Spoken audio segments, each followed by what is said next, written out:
Hi guys, it's Katia here and welcome back to my YouTube channel. So today we're gonna be doing a follow-up on the LECHUZA pon. So roughly about 2 months back, I believe, I repotted my Alocasia maharani, so this plant right here, into the LECHUZA pon substrate.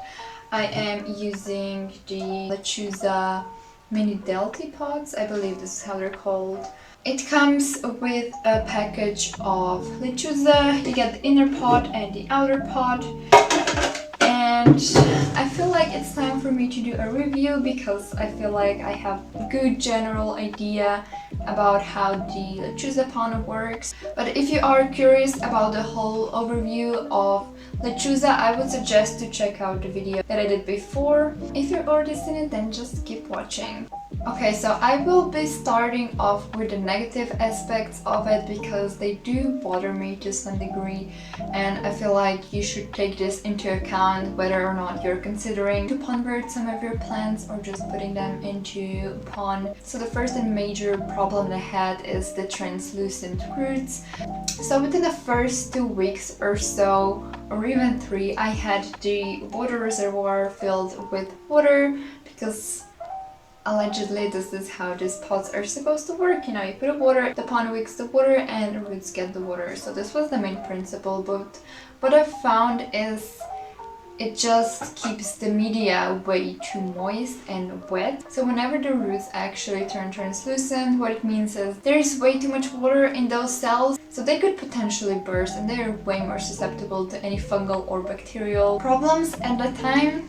So what you want is like crystal clear white roots, fuzzy roots, but not like white, grayish and translucent. So this is something that really bothered me because it's just a way for you to get root rot real fast. As I mentioned, in my scenario the water reservoir was completely useless. Later on I've been treating pon as a normal substrate as you would with your soil. So what it means is I water it when it got dry and I usually don't have any of the water left in the reservoir. Another problem that I had with roots is that the adjusting period, so whenever you transfer your plant for whichever media that you had it into pon, for me I was transferring it from aerate mix into the pon, so from soil to basically semi-hydro.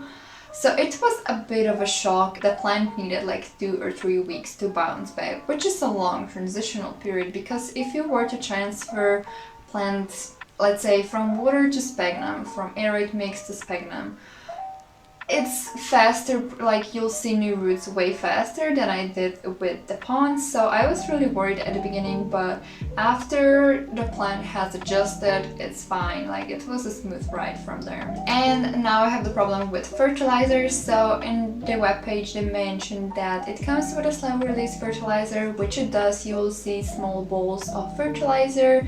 I believe it's osmocote, so it will activate with heat and release those nutrients in chemical form. So it means that they will be straight up available to the plant. They don't need to get modified by microbes. What I've noticed is that the fertilizer release was way too slow because the plant has started to produce smaller leaves, which could be a sign of being root bound or simply not having enough nutrients, which I believe was the case with her. So this was the leaf that she has pushed out straight away when I moved her to pon, and then she has pushed this leaf, which is relatively smaller if you compare the two, and it then pushed like another small leaf, but now the latest leaf has been bigger, a bit bigger, which is nice, and she is currently working on another leaf. So the main problem that I had was leaf size not increasing because this is what I want to achieve with this plant. I have been fertilizing it additionally, like I've put more osmocote in the mix, and I've also used some of the synthetic fertilizers. So it means that nutrients are available to the plant straight away, and I've also been using some Calmac and root booster as well. Not sure if they're meant for hydroponics. She has responded well, so I'm not worried about that. I do want to mention that she is keeping like 7 leaves on average, which is a lot for alocasia. and she has also been very busy producing bulbs, so it is very energy draining for her. It could be just this specific scenario and other plants would be fine because they would need less nutrients. I don't know, just something that I experienced. Okay, so now let's move to the positives. She is extremely happy, and when I say that, I mean she's pushing out a new leaf pretty much every week or a week and a half. She is already getting ready to unfurl a new one, and she has grown bulbs, and now the first bulb has a tiny leaf, and she has like numerous bulbs still growing and developing in the soil, so she definitely is happy. She is also pretty much root bound at this point, so I'm not sure if I will transfer her to a bigger pot with lechuza or I will move it back to the soil. Not yet sure on that note. And another very useful thing is it's very easy to treat any sort of pest infestation that you may have. I think I have spotted a few of red spotted spider mites, I believe this is how they're called. So they're basically yellow with 2 red spots on the sides. They're easily distinguishable. So what I did is I sprayed all the leaves with pesticide. I let it sit for a few minutes and then I hosed everything down, all the leaves, and you can hose the media as well without actually needing to change it. And I've been doing this every few days and I haven't noticed any of them back. So I count this as a win because with soil, I feel like it's harder to flush them and you're also flushing a lot of the nutrients with that. Oh, and a funny note, my friend has 2 maharanis that she bought at the same time. We bought them at the same time actually. And she has put 1 in pon and 1 in aroid mix, and the 1 in aroid mix is doing significantly better than the 1 in pon. I think it's an interesting thing, like, to test it out. I sadly don't have 2 maharanis. I mean, I have babies, but that doesn't count. So the overall review of LECHUZA PON, would I recommend it? Yes, I would, but you have to take into account which plants will it be growing in. I know some people had problems with anthurium rotting in pon. I know that now the orchid pon is available, so it has bigger particles because it's meant for orchids and the roots like to dig around just like anthuriums. And it has a slightly more acidic pH level, which should be sufficient for aroids as well. So apparently Hoyas love pon, they love it. I sadly only have 1 Hoya and I just resurrected her from the dead, so I'm not putting her into another thing because she's happy right now.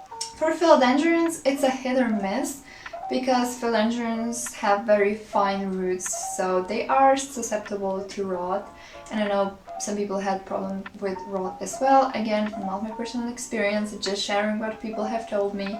So this is something you might want to consider, and do not put water in reservoir straight away.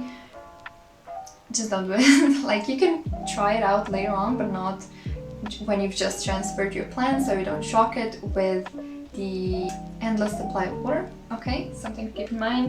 For the fertilizer, you will probably have to put some more of your own. It could be synthetic, you can put more of slow release. Again, what works for you may not work for others. I wouldn't necessarily suggest organic fertilizers just because they can stink eventually, and you could get algae growth, which I don't find it troubling. Some people might, just because it looks green. It's great when you're away on a holiday and you're not going to be home for 2 weeks. You can put water in the reservoir, and that time, like for those 2 weeks, your plants will be fine. Even if they get like slightly translucent roots, it's not long term, they will behave just fine.